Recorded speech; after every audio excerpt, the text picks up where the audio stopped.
Madame, Messieurs, bonsoir. Le sexe a souvent été à l'origine de scandales dans les sociétés occidentales et depuis près d'un demi-siècle en Afrique et au Cameroun particulièrement, il est devenu tout à fait normal d'aller avec un homme ou une femme sans être marié. Pourquoi le sexe est-il devenu aussi banal chez nous? On en débattra en deuxième partie de ce programme. Et avec nous pour en parler ce soir, il y a d'abord notre public qui est là. Bonsoir à vous.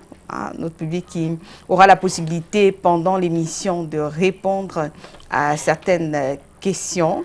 Et puis à vous sur la page Facebook de l'émission. Vous tapez tout simplement Intime Conviction au pluriel dans votre moteur de recherche Facebook et votre commentaire, s'il est pertinent, pourquoi pas, pourra être relayé en direct de ce programme. Et sur le plateau avec nous, nous avons une promotrice culturelle, Tessa Bax. Bonsoir.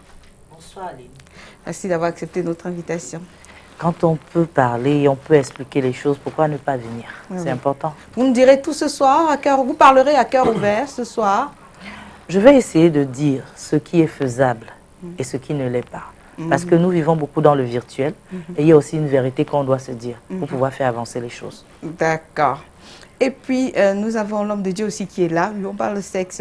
On parle de sexe hors mariage. C'est important d'avoir un homme de Dieu pour en parler avec nous. Et le pasteur Jérémy Nembot est là. Bonsoir, pasteur. Merci beaucoup de m'avoir invité à cette émission. Oui. Alors, c'est pasteur révérend ou c'est pasteur tout court? Comme vous voulez. Les deux. Un pasteur, ça veut dire berger. Oui. Révérend, c'est l'honneur qu'on donne à un berger. D'accord. Donc, je surferai entre les deux, pasteur, homme de Dieu. Pourquoi pas les trois, oui, et révérend. Merci. Et puis, nous avons un psychosociologue, Maurice Somo. Bonsoir. Bonsoir, madame. Merci une fois de plus d'avoir accepté notre invitation. Merci. Bonsoir à votre public. Vous êtes frileux ce soir? Qu'est-ce qui se passe? Non, je porte très bien. Je n'ai jamais été aussi en forme que ce soir. Je n'ai pas eu l'impression. Vous êtes quelqu'un de dégagé. Probablement, avant d'arriver ici, j'étais un peu frileux, mais dès que je me suis assis à côté de vous, j'ai retrouvé Ça a commencé. tous mes sens. Quoi. Elle va être contente, madame, ce soir, de vous écouter. Non, c'est pas C'est dit sans rien penser, en tout cas. Qu'est-ce que vous voulez démontrer? Non, c'est dit sans rien penser. Et puis, il y a vous, Martin Djemba. Bonsoir. Bonsoir, madame. Merci d'avoir accepté notre invitation. Merci aussi. Et de parler à cœur ouvert ce soir. Il n'y a pas d'inquiétude. Voilà. Le décor est planté, place au témoignage.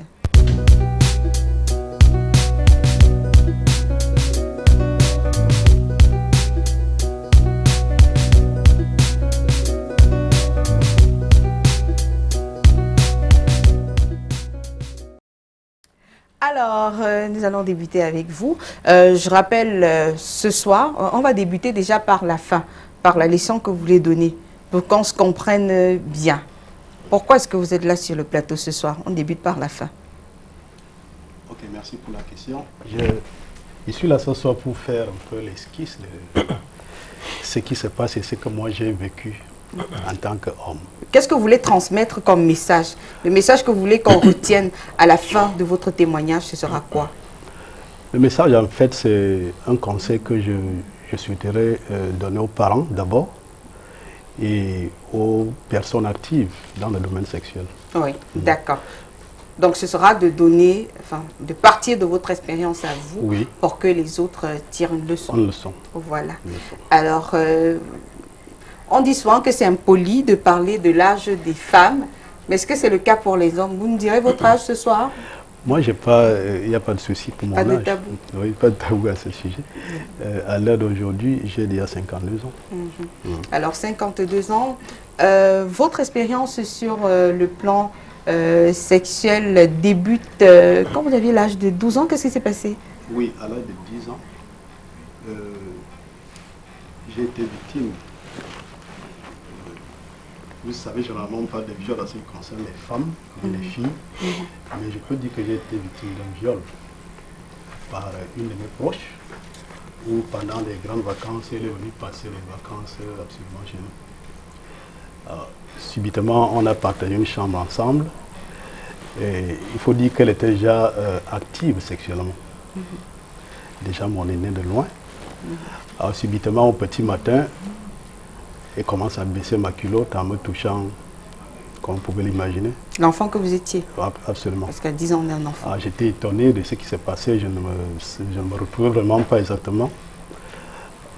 Subitement, je me suis retrouvé à poser l'acte sexuel avec elle.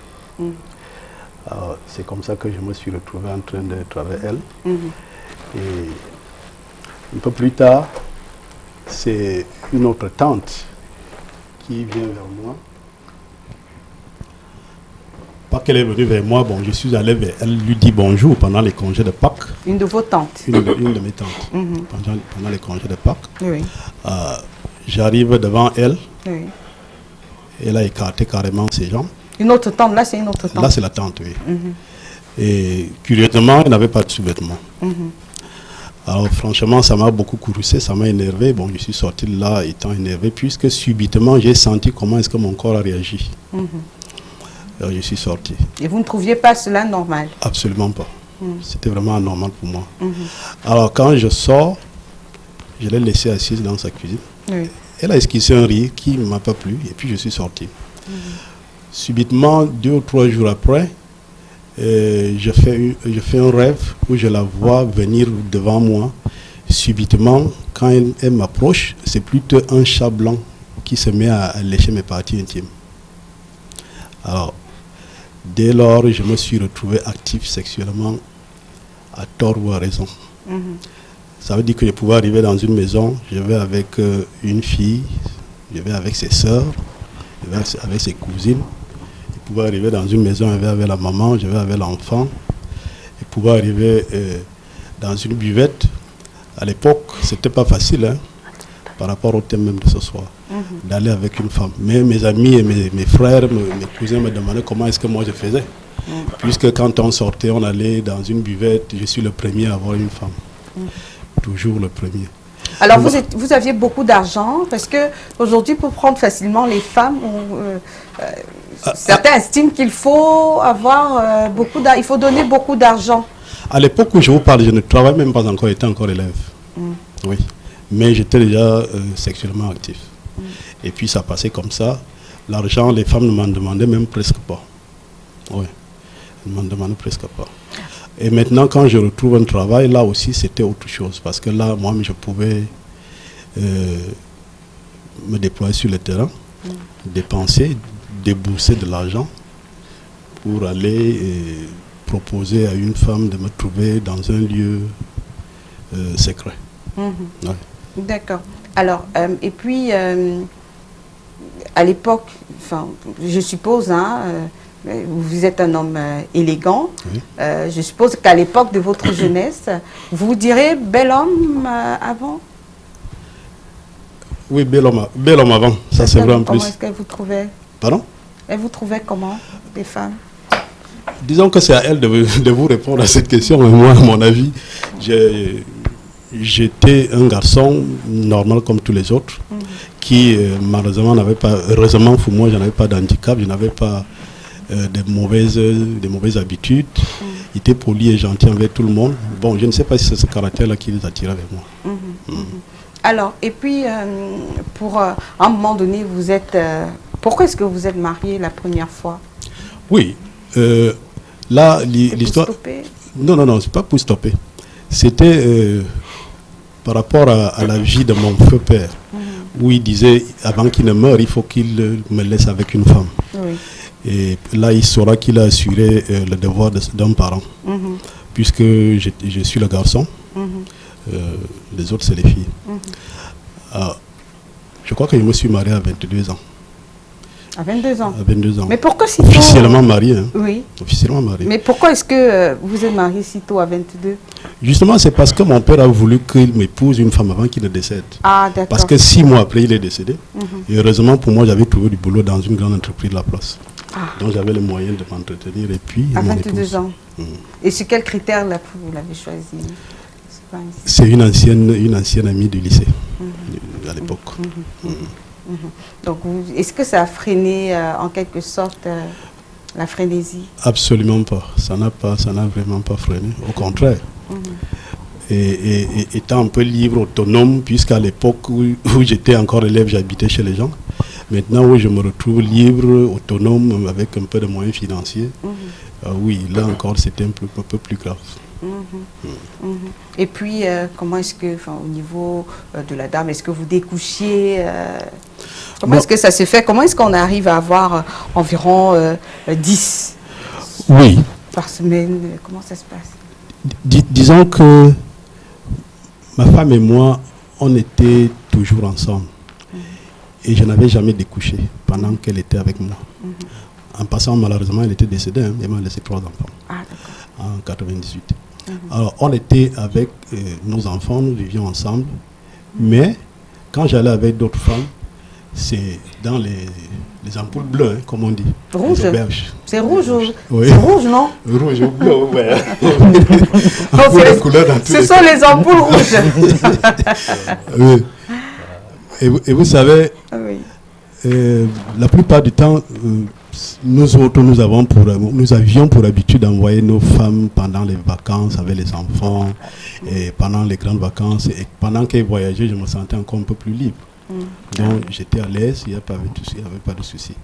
Alors, est-ce qu'elle, sur le plan, je veux dire que avec le recul, est-ce que vous estimez que malgré le fait qu'une femme prenne soin de son homme sur le plan intime, qu'est-ce qui pousse à aller dehors?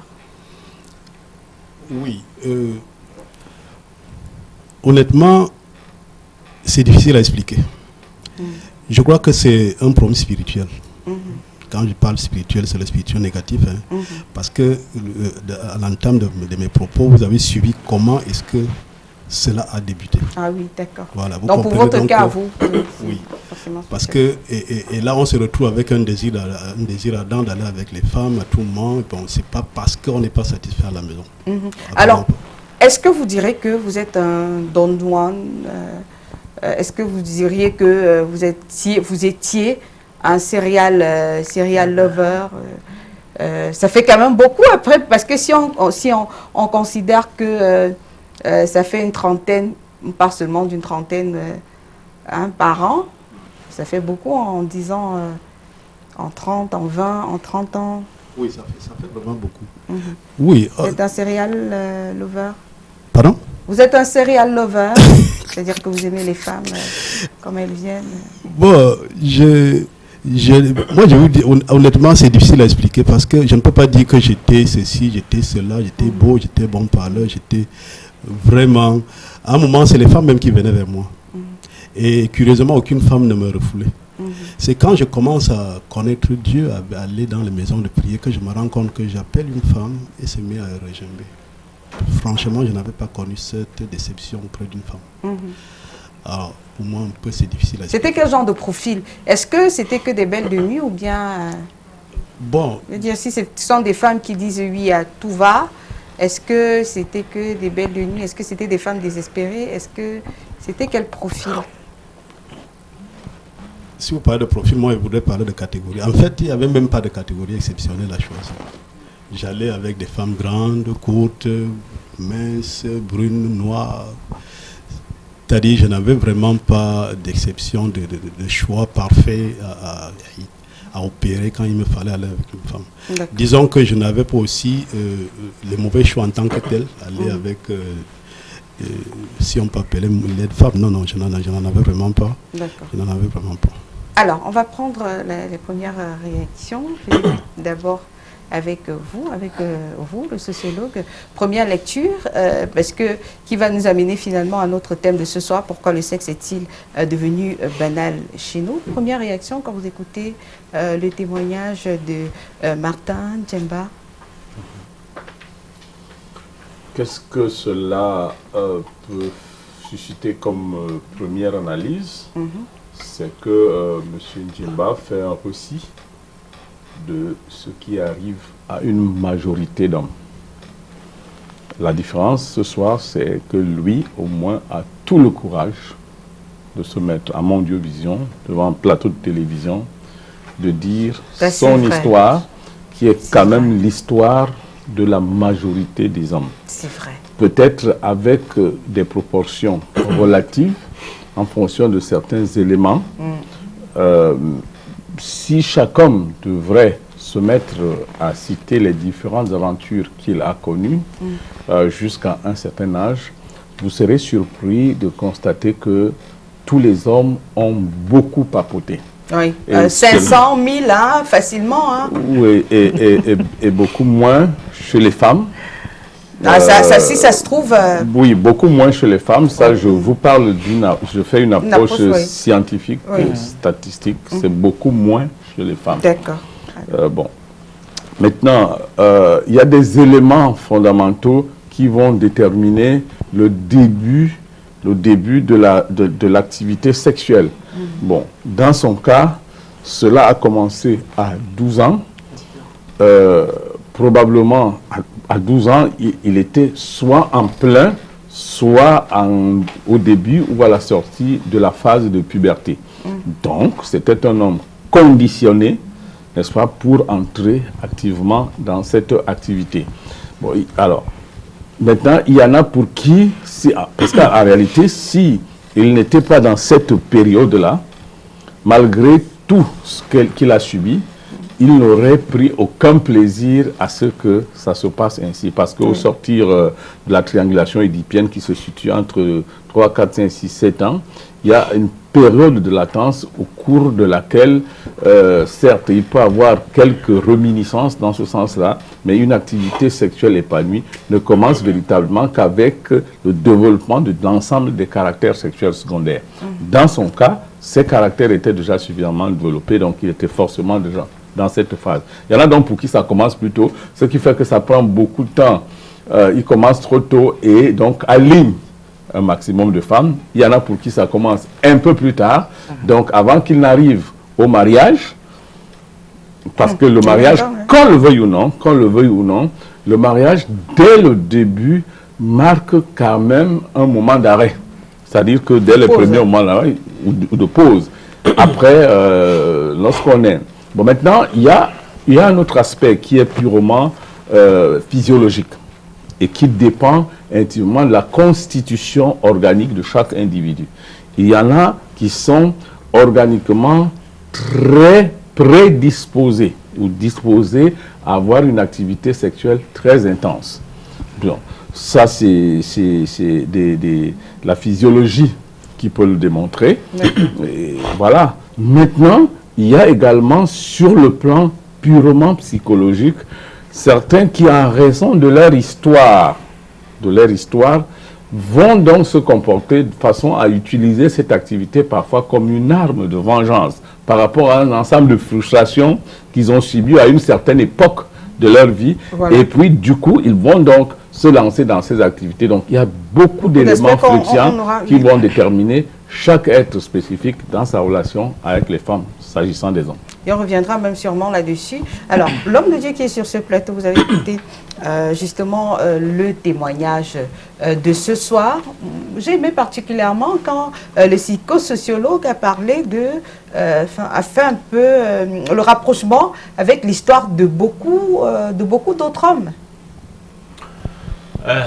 En effet, mais je crois qu'il ne faut pas peut-être généraliser. Parce que lorsqu'on a observé les statistiques de M. Djemba, même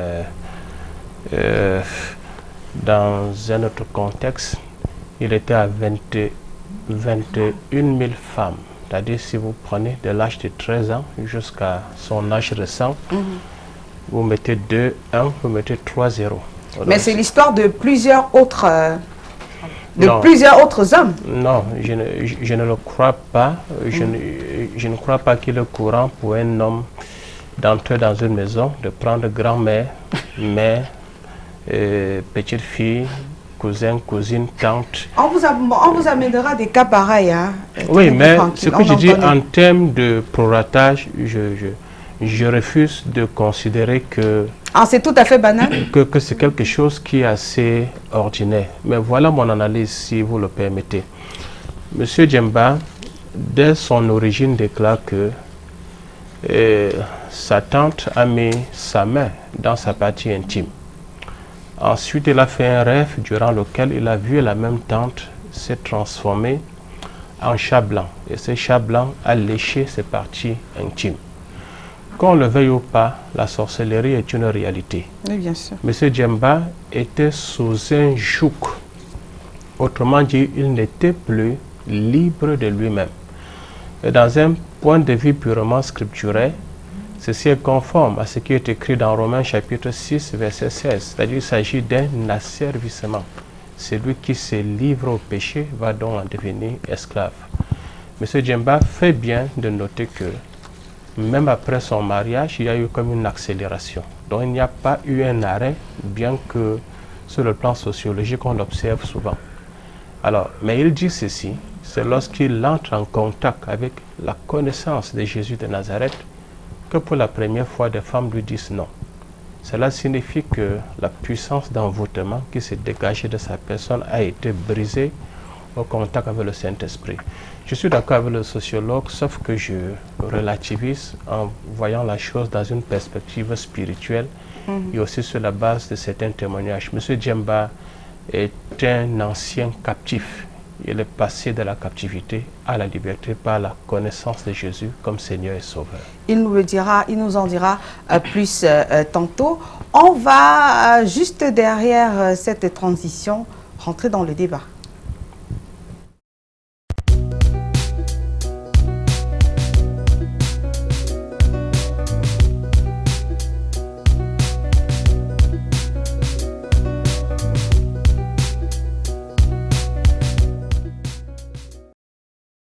Alors, de retour sur ce plateau, pourquoi le sexe est-il devenu banal chez nous, Tessa Bax, une idée?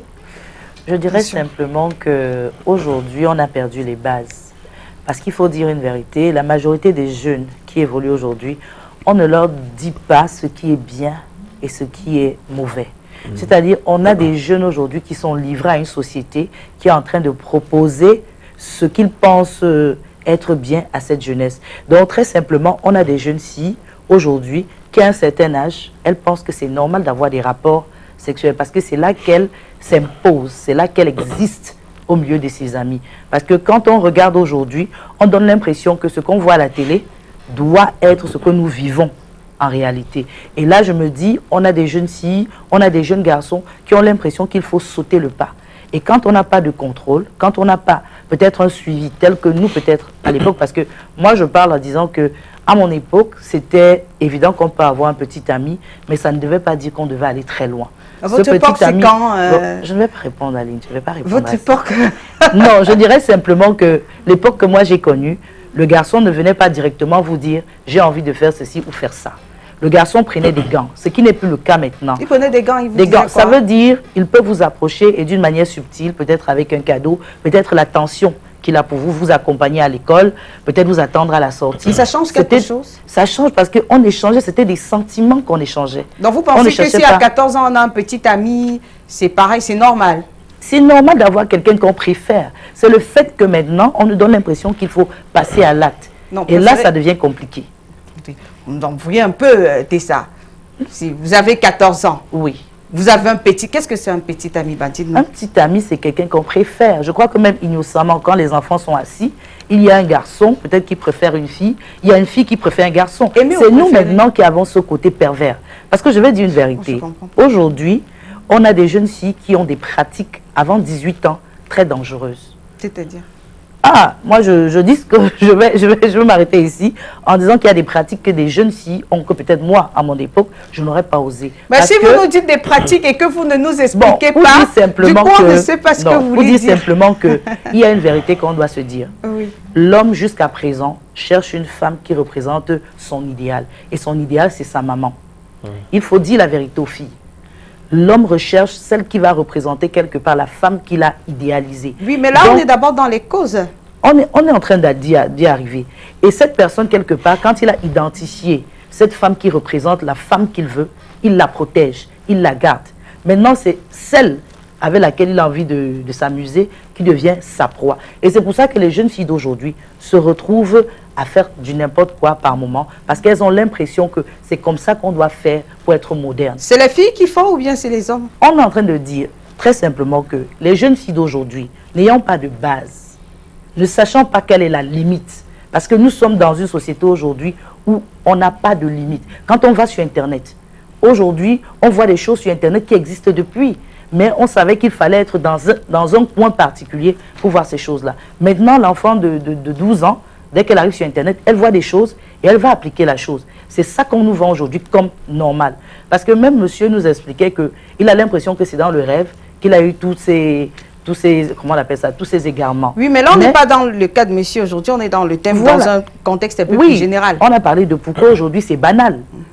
Pourquoi aujourd'hui c'est banal? C'est banal parce qu'on est ouvert aux médias, parce qu'on laisse n'importe quoi venir en Afrique, parce qu'il faut dire la vérité. On a l'impression aujourd'hui que si on ne fait pas comme on voit dans les chaînes de télé qui nous viennent de l'extérieur, on n'est pas normal. On n'a pas de base.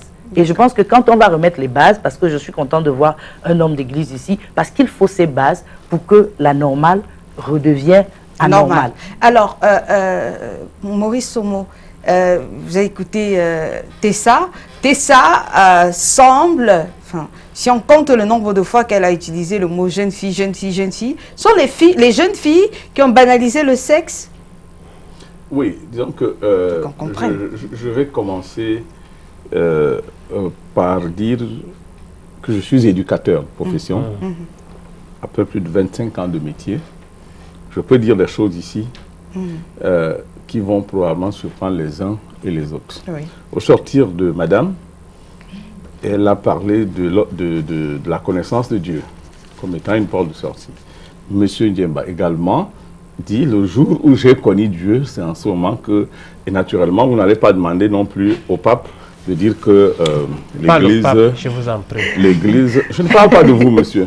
Je ne parle même pas de vous. Je dis, vous n'allez pas dire au pape de dire les vertus de l'Église catholique. Mais dites-nous, à qui la faute, Maurice? Vous allez me laisser développer? Oui, je vais vous laisser développer si vous répondez à d'autres questions. Je vais donc vous poser, si vous voulez, moi, je vais vous poser une question. Qui vous a dit que le sexe est mauvais? Et banal. Qui vous a dit le sexe est mauvais? On a dit le sexe est devenu banal. Attends, à la fin, vous n'allez pas me laisser poser développer. La problématique, hein? Pourquoi le sexe est-il devenu une chose banale aujourd'hui? Le sexe serait-il mauvais? Banal. Non. Écoutez, laissez-moi développer. Monsieur le pasteur, si vous voulez m'embêter de parler ici, elle sait que je vous empêche de parler jusqu'à la fin de l'émission. Elle le sait. Non. Je plaide la première fois que vous venez dans cette émission. Dans ce cas, vous allez me laisser développer jusqu'au bout. Qui vous a dit au départ que le sexe était mauvais? Non, la question, le sexe, monsieur le pasteur, je ne sais pas à quelle église vous appartenez, à l'église de Dieu ou du diable, mais au moins, vous êtes habitué à vous faire écouter les gens, mais vous ne souffrez pas qu'on vous écoute. Mais après, vous ne souffrez pas d'écouter les autres. Vous allez au moins cette fois-ci souffrir de m'écouter. Oui, allez-y, mais répondez à la question, Maurice. Je réponds directement à la question. Voilà. Est devenu banal. Qui vous a dit que le sexe est mauvais? Non. Qui vous a posé la question? Alors, pour que le sexe... Puisque si vous ne laissez pas continuer, on va rester là. Moi, il n'y a pas de souci, on reste là. On reste là, ça ne me... Je suis enseignant d'université, monsieur. Faites gaffe. Alors, ce que je dois vous dire, pourquoi est-ce que je suis allé jusqu'à parler pourquoi le sexe est mauvais? C'est parce qu'on va prétendre ou on va catégoriser le sexe comme une activité qui est mauvaise, qu'on fonde la question de savoir pourquoi c'est devenu banal. En d'autres termes, aujourd'hui, nous ne serons pas là à poser la question de savoir si manger, pourquoi manger est-il si banal? C'est parce que dans l'inconscient collectif, il a été assimilé le caractère néfaste du sexe, qu'on peut donc en ce moment se poser la question de savoir pourquoi une chose si mauvaise a-t-elle été banalisée. Et si on s'en tient là, juste à cette question, je veux dire, si on peut penser à un moment donné que le sexe est un acte physiologique régulier qui ne souffre d'aucune contestation, qui peut se pratiquer sous n'importe quelle condition, en ce moment, on n'est pas fondé à s'interroger sur la cadence de la pratique du sexe ou non. Ou avec qui on Bon. le pratique, d'accord. Ou avec qui on le Alors, on va pratique. donner la Laissez-moi parole à chuter, quelqu'un madame. d'autre. On va Laissez-moi. donner... Non, Maurice, Vous allez me permettre de chuter. Vous allez chuter. Je vais chuter de En deux ou de 30 fois parce que, secondes. oui, parce que le pasteur Non, m'a pas de empêché. force, on ne fait pas la Le force sur le pasteur m'a plateau. empêché de parler. En Donc, je vais 30 d'abord secondes, chuter. allez-y. Bon, Ce alors, n'est pas la force. Je vais chuter. Mais Je ce vais- n'est pas la force. Oui, bien sûr, c'est pas la force. Oui. Je vais chuter en disant ceci, Oui, de façon allez-y. claire et précise. À un moment donné, dans le développement de l'individu, la pratique du sexe devient quelque chose d'indispensable pour la satisfaction d'un ensemble de besoins physiologiques. Alors, il reste maintenant que cette pratique soit régulée par un certain nombre de normes. D'accord. Et c'est la faillite des normes de régulation de la pratique du sexe, à la fois par la société ou par les églises et tout cela, Oui. que le sexe, lui, dans notre société, devient donc une pratique banale. D'accord. Ça ajoute à ce que la dame Oui. disait déjà, à savoir que On va donner la parole à l'importation quelqu'un également de certaines choses pourrait aussi expliquer. Alors, pasteur Jérémie Nembot, vous allez donner votre avis. Hein, pourquoi, enfin, vous êtes un homme de Dieu, au-delà de ce qui est Qu'est-ce que vous biblique. appelez un homme de Dieu? Au-delà de ce Homme qui est Dieu, biblique. où est le Dieu? Maurice, Où est le on va Dieu, lui là? laisser on va lui laisser le Oui, sol de oui, parler mais parce aussi. que lui ne laisse pas les autres Non, on vous a parler. laissé parler pendant plus de- on peut plus aussi de 3 l'empêcher de minutes. parler. On peut aussi l'empêcher de parler. Allez-y. Donc, si vous voulez, Vraiment, si mais c'est je créer vous le écoute. désordre, au final, les téléspectateurs n'auront rien retenu. Je suis désolé. Et ce ne sera pas bon. Ça ne s'est pas Ce souvent n'est passé pas comme ça. agréable. Ça ne Bon, s'est ce pas qu'on va souvent faire passé pour comme que ça. Maurice Homo se calme, on va Non, donner je la suis parole très calme, madame. à quelqu'un Rassurez-vous. dans le public. Je n'ai jamais été de aussi réagir calme. au sujet, le monsieur qui a Très bien. le micro, hein, le temps qu'il se calme un peu. Voilà. Alors à vous, vous allez vous présenter. Hein. Vous appelez comment déjà? Bonjour madame. Oui, vous vous appelez? Je Kamden, D'accord. Vous êtes accompagné de votre moitié. de ma moitié. Alors qu'est-ce qui se passe? Vous marchez tout le temps avec madame comme ça, en ensemble, complet. Ah, c'est pour valoriser notre union. Elle est belle, hein, vous pouvez. Très belle. Très, très Elle est belle. belle, votre épouse. Alors, pourquoi, selon vous, c'est devenu banal aujourd'hui d'aller avec une personne, même si on n'est pas marié? Bon, pour moi, c'est banal comment? Bon, je trouve un peu hors mariage. Faire des rapports sexuels hors mariage, pour moi, d'abord, c'est interdit. Puisque lorsque je rencontre même quelqu'un qui fait le rapport sexuel hors mariage, bon, pour moi, je me pose la question si cette personne est en crise ou pas. Parce que hors de l'église, il est impossible pour moi d'éviter les rapports sexuels hors mariage. Mais vous pensez que les gens pratiquent le sexe hors mariage, pourquoi? Bon, moi, je pense que c'est uniquement pour le plaisir. Eh oui. Uniquement C'est pour le plaisir. D'accord. Et il y a aussi la mauvaise éducation depuis la base.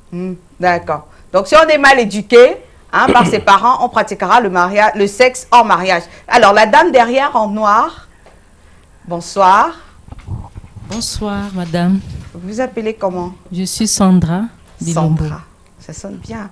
Alors, dites-nous, donnez-nous votre avis sur la question. Est-ce que vous pensez que, si c'est interdit, si le sexe hors mariage est interdit, pourquoi est-ce que les gens le pratiquent?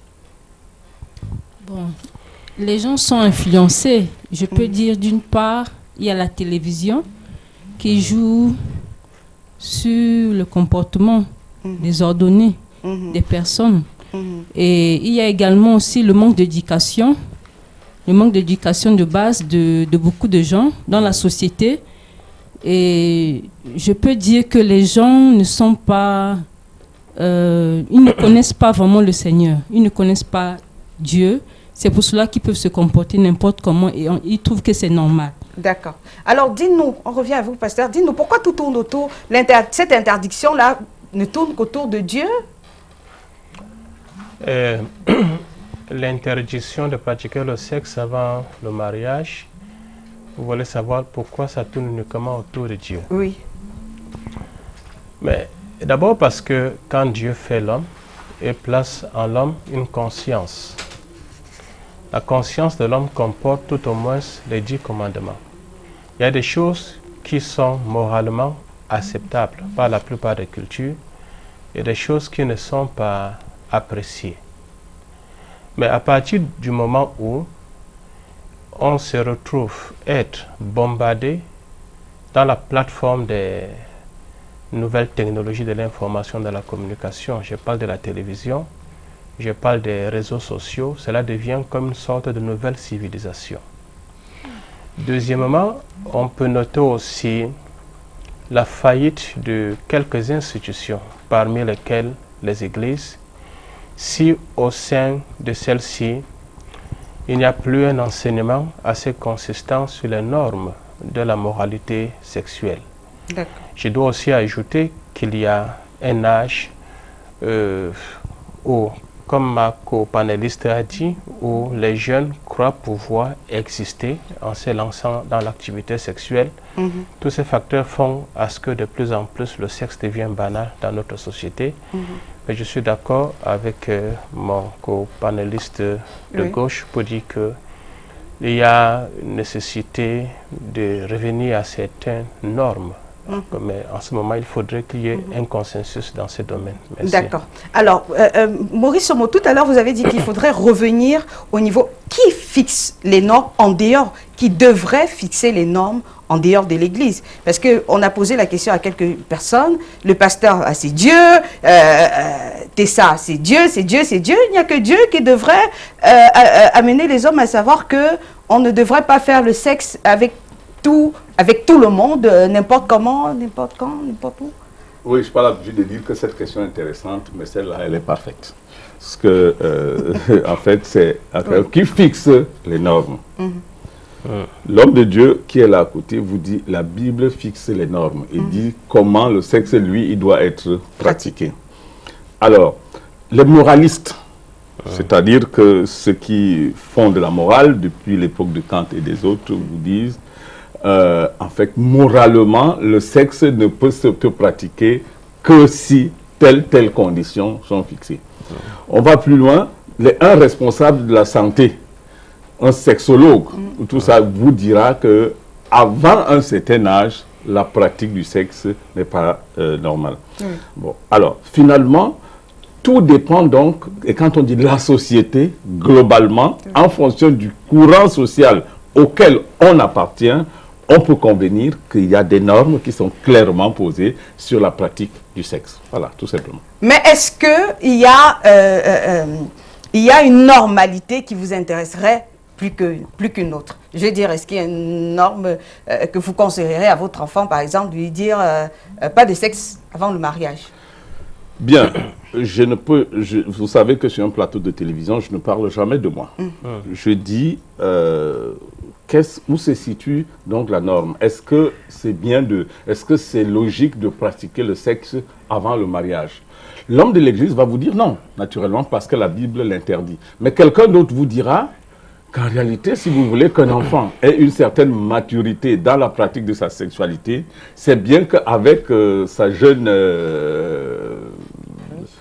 fiancée, qu'il y ait une connaissance totale, préalable, y compris du sexe. C'est ça qui fera que plus tard, lorsqu'ils seront ensemble, ils ne se découvrent plus, ils se connaissent déjà auparavant et donc peuvent vivre quelque chose d'un peu plus harmonieux. Dans le cadre de certaines psychopathologies du couple, psychopathologie conjugale, on se rend compte qu'il y a beaucoup de couples qui se disloquent naturellement. L'homme de Dieu va dire que non, c'est parce qu'il n'y avait pas l'Esprit de Dieu dans ce ménage.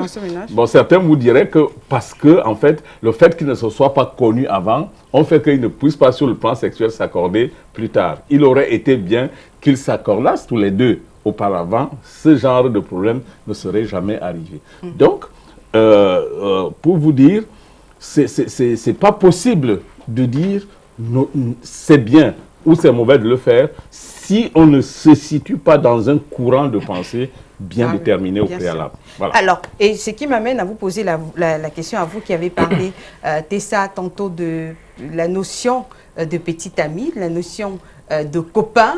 À quoi ça sert d'avoir un copain, un petit ami, si on ne peut pas aller à l'acte sexuel?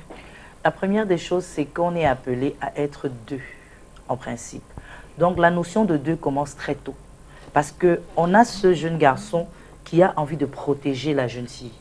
C'est ça les réflexes quand on regarde cette histoire de copain-copine. Parce que en fait, c'est un jeune homme qui se sent attiré par une jeune qu'il a l'impression qu'il faut qu'il protège. Parce qu'en général, Attiré on voit... sur quel plan? Attiré, peut-être parce qu'elle, physiquement, déjà physiquement, l'apparence, parce qu'on aime ce qui est beau. On ne fuit pas ce qui est beau. On peut être un jeune, même le bébé, quand le bébé vous regarde en route, si vous êtes bien mise, vous allez voir le bébé peut commencer à sourire avec vous. Le bébé peut commencer à avoir des réactions. Et souvent, les mamans disent que je te vois déjà venir. Donc, c'est une réaction qui est naturelle. C'est juste que moi, ce que j'aurais souhaité, c'est que dans la société, on donne la chance à tous les jeunes de faire la découverte par eux-mêmes. Parce que moi, j'ai l'impression qu'on a une influence extérieure. Même dans les lycées, moi je vais dire mon expérience à moi, en 6e, je sors du lycée et il y a une voiture qui est garée, c'est un monsieur avec la barbe blanche, carrément qui est garé de l'autre côté. Je sors du portail et je commence à marcher et la voiture me suit. Moi, par réflexe, je sais, je ne prends pas les bonbons. Je sais qu'un papa ne peut pas se mettre, surtout que je n'attendais pas ça. Il se met à vous dire des choses. Si peut-être, j'avais disons, peut-être j'étais un enfant qui avait peut-être faim, ou un enfant qui avait eu des manquements, peut-être, il aurait su comment attirer mon attention. Et à ce moment, il y a des enfants qui sont victimes de ça. Ça veut dire qu'on influence leur environnement. On les pousse à faire des choix qu'ils ne devraient pas faire. On parlait de ce qui doit peut-être être comme une référence. Je pense que si dans la loi camerounaise, par exemple, on dit qu'on est majeur à 21 ans, je pense qu'un enfant devrait poursuivre son évolution et à 21 ans doit faire ses choix. Soit il attend le mariage pour faire sauter le pas, soit il décide que je commence à faire des découvertes et je vois ce que ça donne. Parce qu'aujourd'hui, on a une société où la jeunesse est influencée. Il y a des moments, je discute avec des jeunes autour de moi, j'ai des activités avec des jeunes, je discute tellement avec la petite que c'est quand je demande son âge, parce qu'il y a un raisonnement à un moment, tu te rends compte que cette fille a peut-être 15 ans de moins que toi. Mais ce qu'elle peut dire, ce qu'elle pense connaître, fait qu'à un moment, on est déséquilibré. Où est-ce qu'elle apprend cela? Elle apprend justement parce qu'on a un nouveau courant. Comme il a dit, c'est comme si on a une nouvelle société qui se construit. On a Internet, on a la télé, on a des parents qui sont dépassés. Parce que quand le parent lui-même ne cherche pas à avancer, ne cherche pas à comprendre la société et se cache, parce que nous avons cette hypocrisie africaine qui est en train de nous tuer.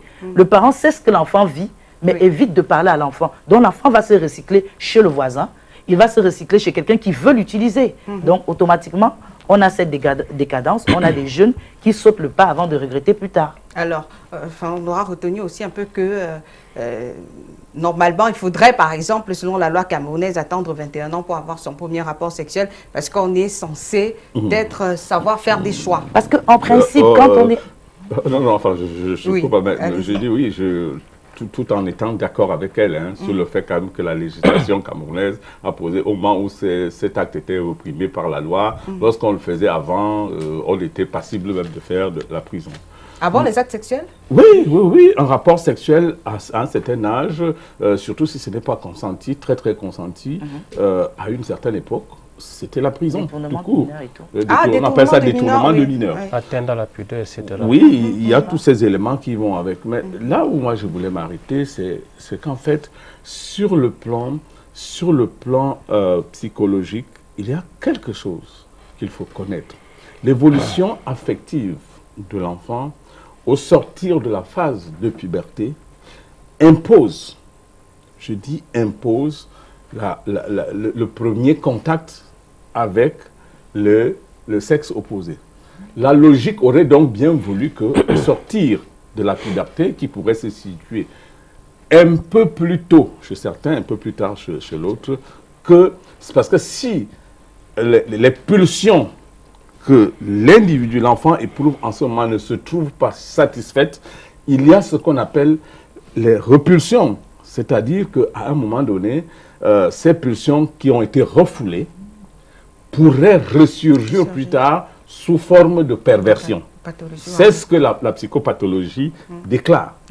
Et c'est des choses qui ont été suffisamment expérimentées. Mais si les parents ne sont pas outillés à savoir, parce que vous êtes le technicien, vous savez justement ces revers-là, ces effets boomerang et tout ça, mais si vous êtes un parent, vous avez fait que mettre au banc d'un enfant. Vous ne savez pas que s'il a mal négocié son adolescence, s'il a mal négocié sa puberté, il pourra devenir un pédophile pour qui il pourra devenir un voyeur pour d'autres. Oui. Comment est-ce qu'un parent, où est-ce que le parent apprend? C'est ça, malheureusement, c'est une réalité, parce que malheureusement, le niveau d'éducation de la majorité des parents ne permet même pas qu'à un moment donné, qu'il sache que l'enfant est passé à cette phase de son développement. Oui. Et par conséquent, devrait encadrer certaines de ses attitudes pour que son contact avec le monde de la sexualité soit suffisamment bien négocié. Oui. Bon, dans l'impossibilité de ce genre de choses, la majorité, j'ai aimé son analyse, où dit que la majorité des situations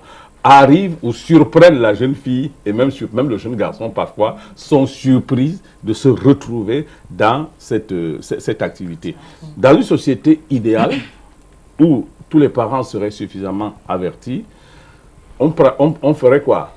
Sans offenser les hommes d'église, les hommes de Dieu, une fois sorti de la phase de puberté, l'enfant est déjà apte totalement sur le plan sexuel, logiquement, pour le jeune garçon, on devrait le jeter dans l'arène.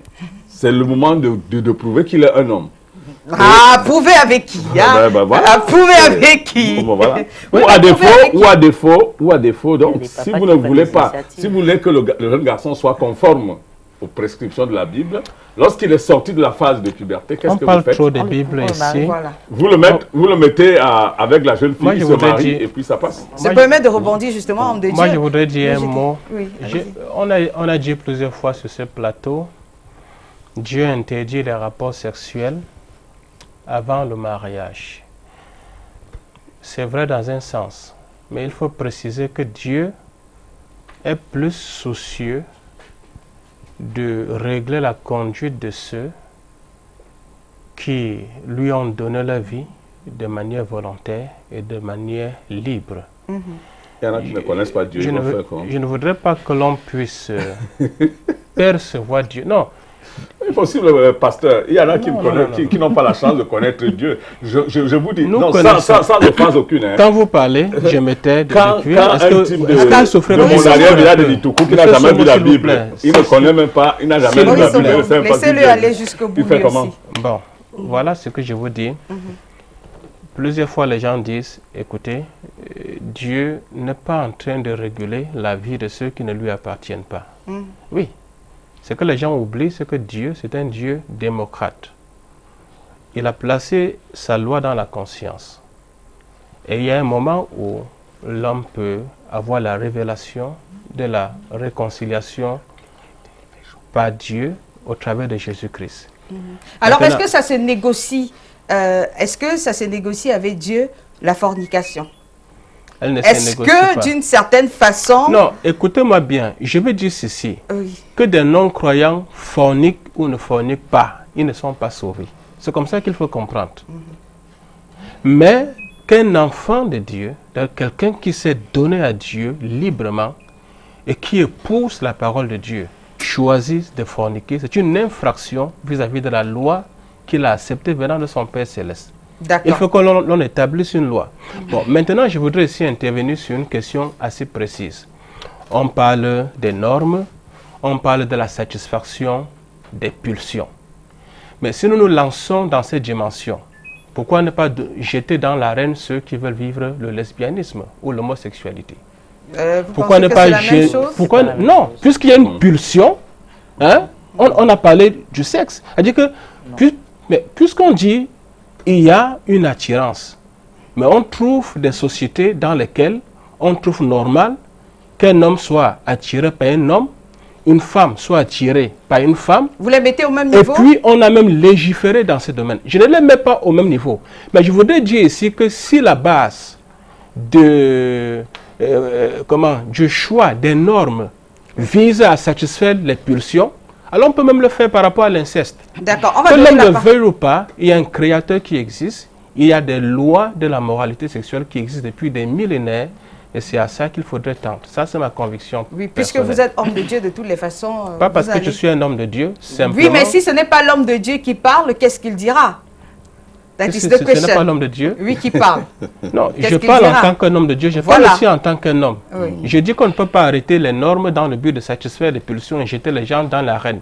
En ce moment, si votre fils vous dit qu'il a l'attirance, vous avez un fils qui s'appelle Paul, il a l'attirance pour un autre qui s'appelle Marc, alors pourquoi vous ne les jetez pas dans l'arène? Dans l'arène. Ou bien, Alors, ou bien s'il on va donner la a une attirance pour vous, qui êtes sa mère, pourquoi vous ne le jetez pas dans parce que l'arène? c'est malsain. Parce que c'est Alors, malsain. oui. Donc, il y a des normes de moralité sexuelle qui sont fondamentalement scripturaires.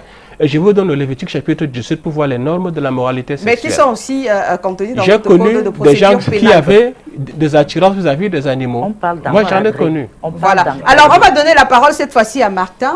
Vous pensez à qui la faute si le sexe est devenu banal? Vous allez voir des jeunes filles dans les établissements scolaires sortir et attendre, enfin, des messieurs qui attendent des jeunes filles au sortir des établissements scolaires. Vous allez voir des vidéos qui vont faire le tour de la toile, des scandales sexuels dans lesquels des jeunes filles sont impliquées. À qui la faute finalement? Oui, Vous avez une jeune fille qui vous dit mon gars, manga. la faute disons, à plusieurs niveaux, hein. Je ne peux pas les énumérer ici. Mais je crois que, pour moi, la faute vient des parents et à l'éducation. La faute vient du modernisme actuel qui nous impose un certain rythme de vie. Si je peux énumérer les deux là et pouvoir un peu m'expliquer. Parce que les parents aujourd'hui ont laissé aller.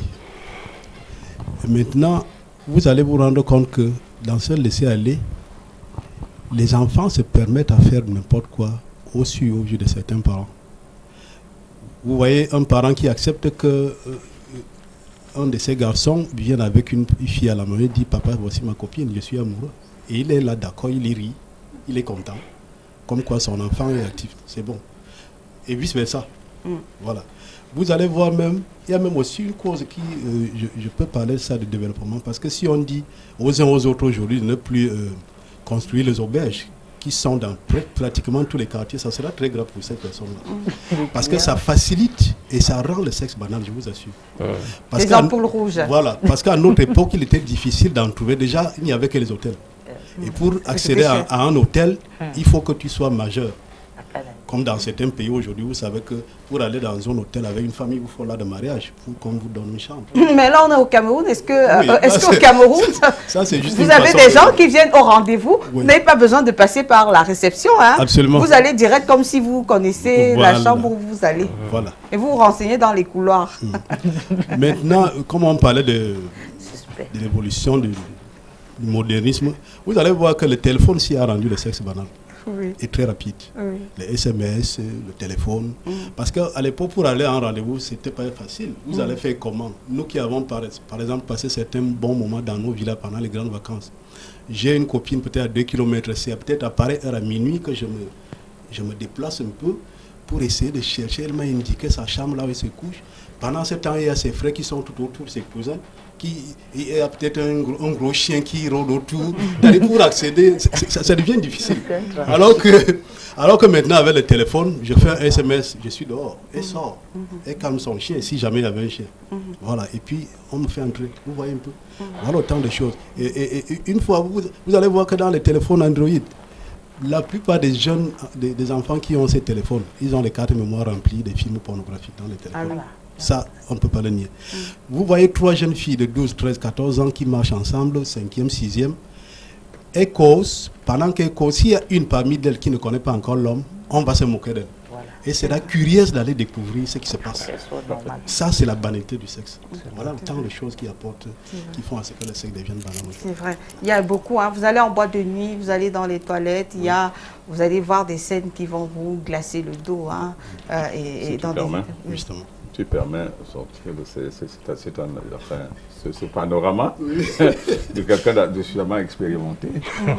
Qui Ah, déroule. de Vous l'expérience. l'avez d'ailleurs Non, confirmé, non, puisqu'il y a... Oui, C'est bon, la il est force de et beaucoup de l'expérience. gens sont tout aussi expérimentés que lui. Hein. Non. Ce que je veux dire, c'est que la société actuelle procède par une forme de catharsis collective. Donc il y a des insurements. Catharsis, c'est-à-dire que d'exutoire, c'est-à-dire que pour éviter des tensions au sein d'une société, à un moment donné, on utilise certains artifices pour permettre que la société, respire. Se lâche. Très bien, oui, elle se lâche, effectivement. Et qu'elle respire. C'est comme ça, par exemple, que ce phénomène de bar est né, parce qu'on sait que le stress et tout, on va le sortir au bar. Le sexe fait partie de ces instruments. Imaginez-vous dans ce pays qu'on ferme toutes les ampoules rouges que vous dites. Vous allez voir des gens se battre sur les cartons. Oui, non, mais ils vont le faire sur les cartons dans les coins noirs. Quelque chose de plus immoral pourrait se passer. Voilà, donc c'est dans cette logique qu'on a l'impression. Des points chauds. Je dis ce qui se passe. Je dis ce qui se passe. Je dis ce qui qu'il observe juste. En tant qu'observateur de la société, juste la scène. Je ne dis pas ce que je souhaite. Je dis ce qui se passe. Voilà. D'accord. Alors, il y a quelques réactions sur Facebook, hein. Bon, je suis Marcus Tamba. Je dis que si le sexe est devenu banal, c'est parce que les parents ont démissionné de leur rôle d'éducateur et les enfants sont livrés à eux-mêmes. Il y a Zidane D qui dit, selon moi, le sexe est devenu banal à cause de la pauvreté et la mauvaise éducation. Il y a qui nous dit, je dis que le sexe est devenu banal et c'est parce qu'il n'y a plus aucun respect moral, aucune éducation. Alors, Sardine Yakan qui dit tout est devenu banal dans cette génération. C'est devenu comment on en parle tout le temps à l'école sur les réseaux sociaux. Les réseaux sociaux sont venus accentuer avec les films, le développement des films à caractère pornographique. Ils parlent en plus du chômage, du prosélytisme, voilà, de la prostitution, entre autres. Et dans les couples, le sexe est devenu le passe-temps favori, attendant l'emploi ou la fin des crises. Et puis, il y a Bertrand Larousse qui nous dit, vraiment dans notre société, on est arrivé à un stade où on banalise tout, même ce qui est sacré, comme le sexe.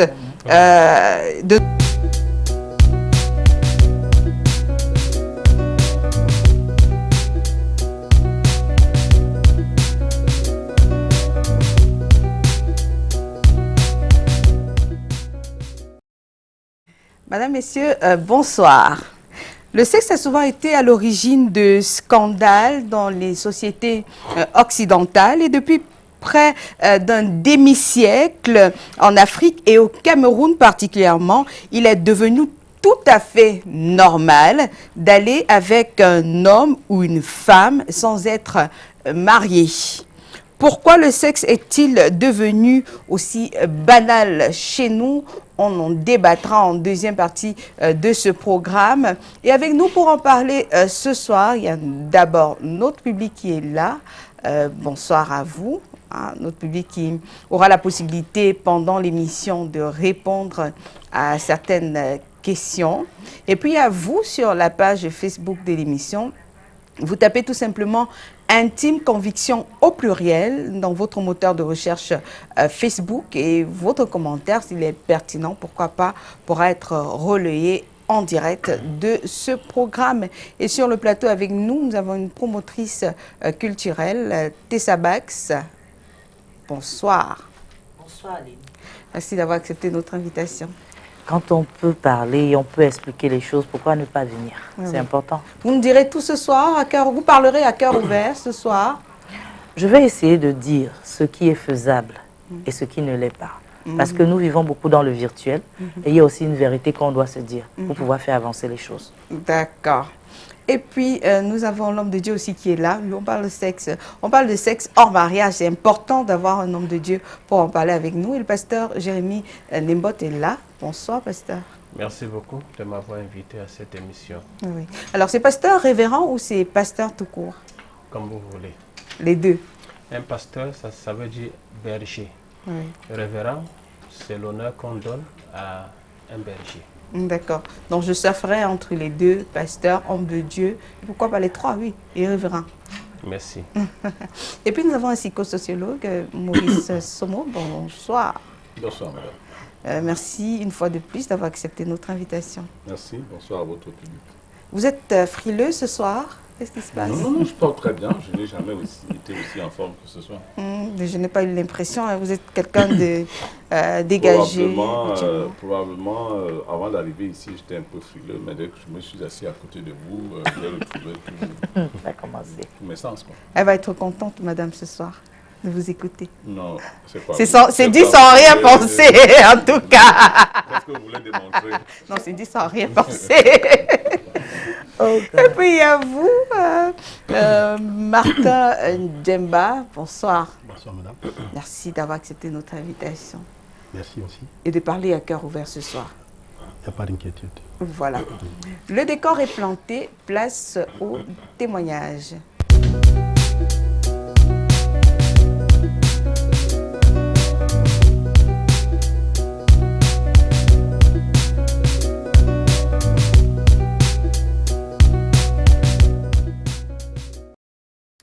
Alors, nous allons débuter avec vous. Je rappelle, ce soir, on va débuter déjà par la fin, par la leçon que vous voulez donner, pour qu'on se comprenne bien.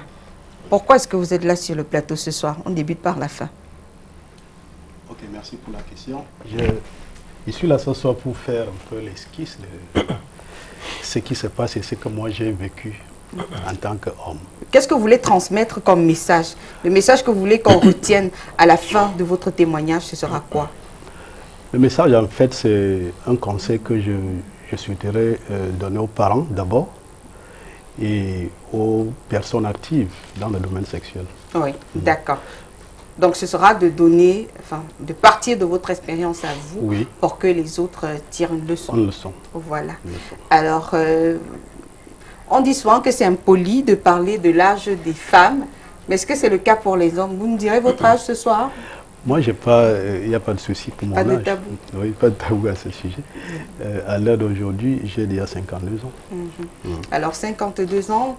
Votre expérience sur le plan sexuel débute quand vous aviez l'âge de 12 ans. Qu'est-ce qui s'est passé? Oui, à l'âge de 10 ans, j'ai été victime. Vous savez, généralement, on parle de viol en ce qui concerne les femmes et les filles. Mais je peux dire que j'ai été victime d'un viol par une de mes proches, où pendant les grandes vacances, elle est venue passer les vacances absolument chez nous. Alors, subitement, on a partagé une chambre ensemble. Et il faut dire qu'elle était déjà active sexuellement.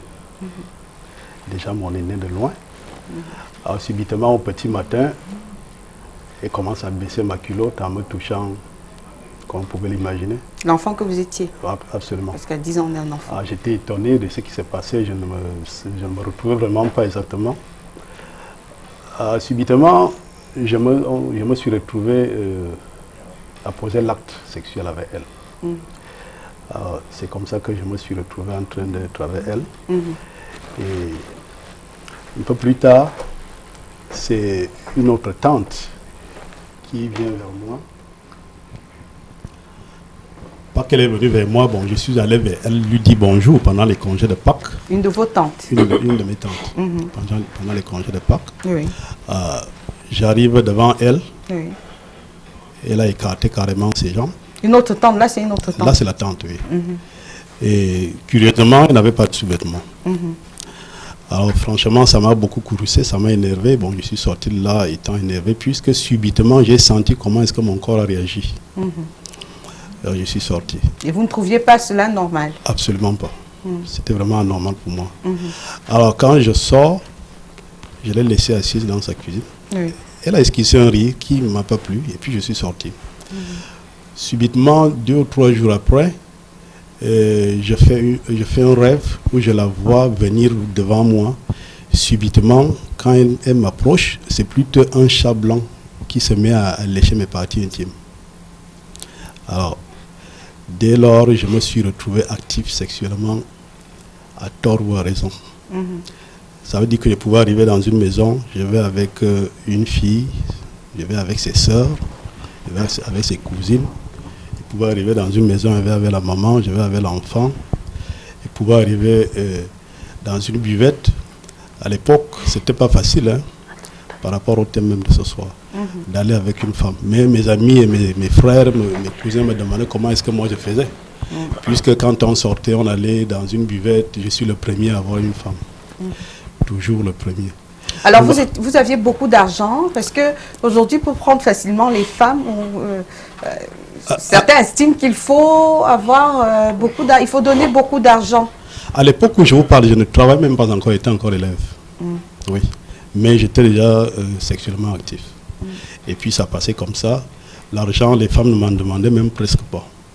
Oui. Elles ne m'en demandaient presque pas. Et maintenant, quand je retrouve un travail, là aussi, c'était autre chose. Parce que là, moi, je pouvais me déployer sur le terrain, dépenser, débourser de l'argent pour aller proposer à une femme de me trouver dans un lieu secret. Ouais. D'accord. Alors, et puis, à l'époque, enfin, je suppose, hein, vous êtes un homme élégant. Oui. Je suppose qu'à l'époque de votre jeunesse, vous direz bel homme avant? Oui, bel homme avant, ça c'est vrai en plus. Comment est-ce qu'elle vous trouvait? Pardon? Elle vous trouvait comment, les femmes?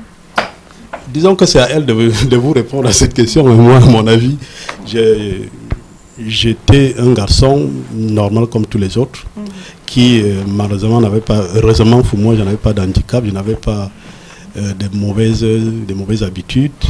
Il était poli et gentil envers tout le monde. Bon, je ne sais pas si c'est ce caractère-là qui les attirait avec moi. Alors, et puis, à un moment donné, vous êtes... pourquoi est-ce que vous êtes marié la première fois? Oui. Là, l'histoire...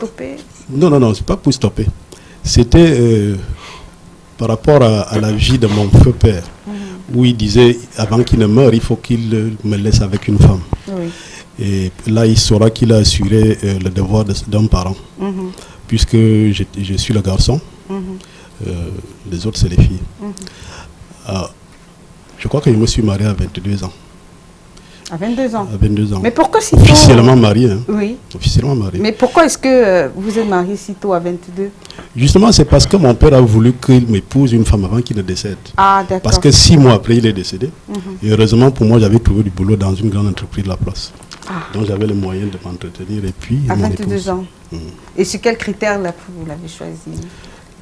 C'est une ancienne amie du lycée à l'époque. Donc, est-ce que ça a freiné en quelque sorte